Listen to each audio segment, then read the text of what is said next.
आज आपण बघणार आहोत कोळंबीचा पिवळा रस्सा. नारळ आणि काजूची मिक्स रेसिपी आहे. त्यासाठी मी घेतले अर्धा किलो फ्रॉन्स. त्याच्यामध्ये हळद, तिखट आणि घाटी मसाला याला मिक्स करून एकदम मस्त मॅरिनेट करून याला 20 ते 15 मिनटं मुरण्यासाठी ठेवायचं आहे.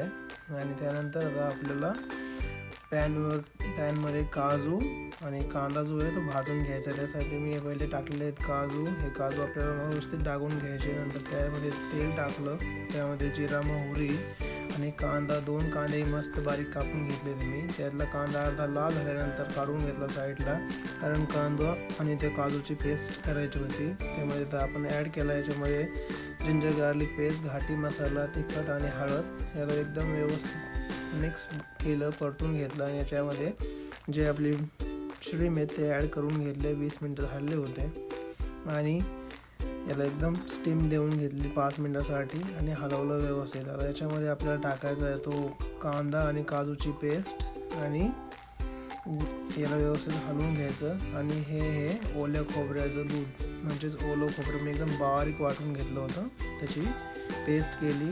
अंदाजानुसार मीठ टाकलं आणि याला व्यवस्थित 5 मिनटासाठी शिजवून घेतलं. एकदम व्यवस्थित साधी, सिंपल आणि सोपी रेसिपी वरून तयार झाली. याच्यावरती वरून कोथिंबीर ॲड केली आणि ही रेसिपी जी आहे ती सर्व करण्यासाठी तयार झाली. तर तुम्हाला ही रेसिपी कशी वाटली नक्कीच मला कमेंटद्वारे सांगा. खूप साधी आणि सिंपल रेसिपी आहे नारळ काजूची. लाईक करायला विसरू नका. भेटूयात नंतर. बाय.